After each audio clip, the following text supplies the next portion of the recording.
Good evening. I want you to turn to the person next to you. I want you to look him in the eye and introduce yourself as a genius. Let's begin.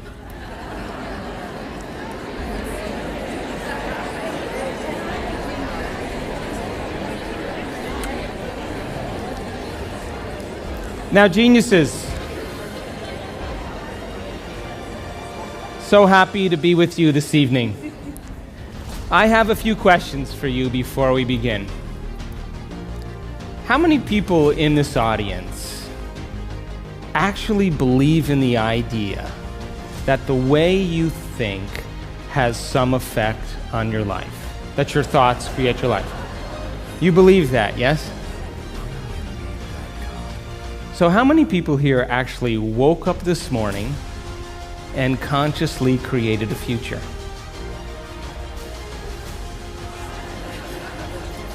You know, the biggest reason why people don't do it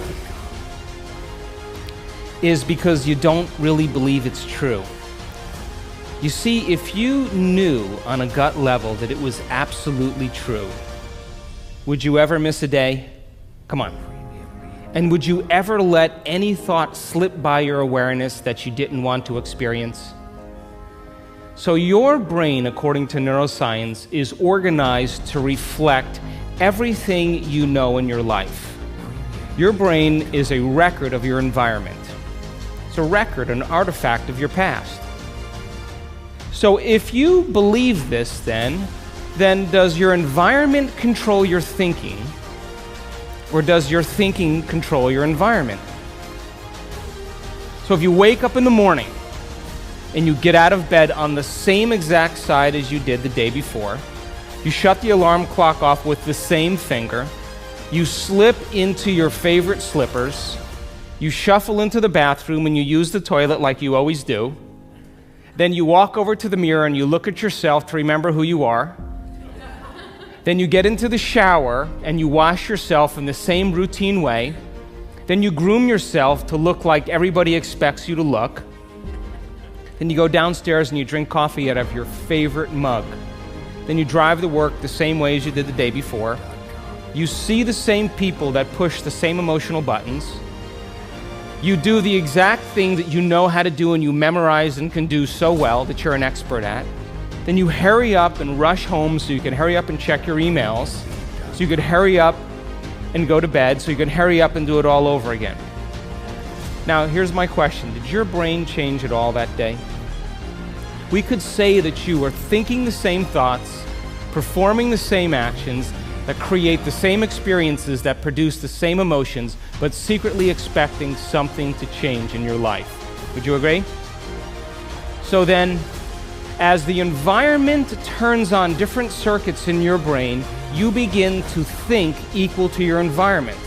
As you see the same people and go to the same places and do the same things at the same time, it's the external environment that's turning on different circuits in your brain, causing you to think equal to everything that you know. And as long as you think equal to everything that's familiar or known to you, what do you keep creating more of? Same life. Now, the quantum law is still applying to you. You're just thinking equal to everything that you know, and you keep creating more of the same. To change, to truly change, is to think greater than your environment. And every great person in history knew this.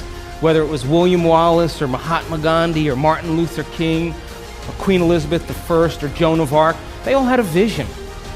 They all had an idea. Couldn't see it, couldn't smell it, couldn't taste it, couldn't feel it, but it was alive in their mind. It was so alive in their mind that they began to live as if that reality was actually happening now. So can you believe in a future that you can't see or experience with your senses yet, but you've thought about enough times in your mind that your brain is literally changed to look like the event has already happened? Neuroscience says it's absolutely possible. Now, your personality creates your personal reality. That's it. It's that simple. And your personality is made up of how you think, how you act, and how you feel.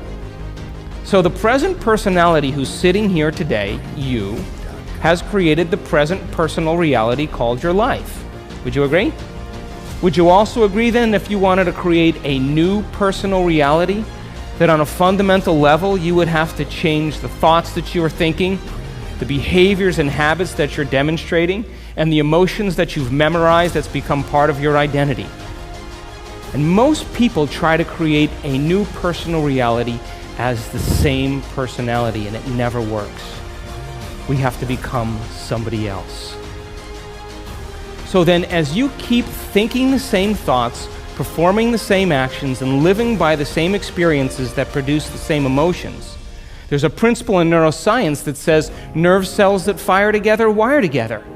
And if you keep repeating the same states of mind and body over and over again, your brain begins to fire in the same sequences, in the same patterns and same combinations. And whenever you make your brain work in a certain way, that's called mind. Mind is the brain in action. So as you remind yourself every day who you think you are, you're causing your brain to fire in the exact same ways. And as they fire and wire in the same patterns over time, the brain moves into a very finite signature, and that's called your personality. Now, that box in your brain isn't literally a box, but it's the most commonly wired, neurologically fired programs that run redundantly because we keep doing the same things over and over again. To change your mind, then, is to make the brain work in new sequences and new patterns and new combinations, to begin to make the brain work differently. And the one ingredient that allows us to do that is knowledge or information. Because every time you learn something new, you make a new connection in your brain. That's what learning is. Learning is forging new connections. Remembering is maintaining or sustaining those connections. So now, every time you have a thought, you make a chemical. And if you have a great thought, or an unlimited thought, or a joyful thought, you turn on a set of circuits in your brain that fires in a very specific sequence, pattern, and combination that produces a level of mind that turns on another part of the brain that makes a chemical for you to begin to feel exactly the way you were just thinking, great or unlimited or joyful. Now, if you have a negative thought or an unhappy thought or a self-depreciating thought, you turn on a different set of circuits in a different combination, a different sequence, and a different pattern that produces a different level of mind. And the brain then begins to make a different batch of chemicals that signals the body for you to begin to feel exactly the way you were just thinking, negative or unhappy or unworthy. So the moment you begin to feel the way you think, because the brain is in constant communication with your body, you begin to think the way you feel, which makes more chemicals for you to feel the way you think, and then you think the way you feel, and then you feel the way you think, and then you think the way you feel. And some people do this for 20 or 30 or 40 years. Now, the redundancy of that cycle over time creates what I call a state of being. And a state of being is when your mind and body are working together, or your thoughts and feelings are aligned to a concept. So thoughts are the language of the brain, and feelings are the language of the body. And as people get caught in this cycle of thinking and feeling and feeling and thinking, over time, they condition their body to memorize that emotion as well as the conscious mind. And whenever the body knows as well as the mind, that's called a habit. A habit is when your body is the mind. Now, 95% of who you are by the time you're 35 years old is a set of memorized behaviors, set of emotional reactions, beliefs, perceptions, attitudes that run just like a computer program. So 5% of your conscious mind begins to work against 95% of what you've memorized. So the person wants to think positively, but they're feeling negatively. They want to create their dream board, and put up their future life, but they feel unworthy. That's mind and body in opposition. We have to recondition the body to a new mind. So how many people here know someone who's memorized suffering? Doesn't have to be you, it could be anybody.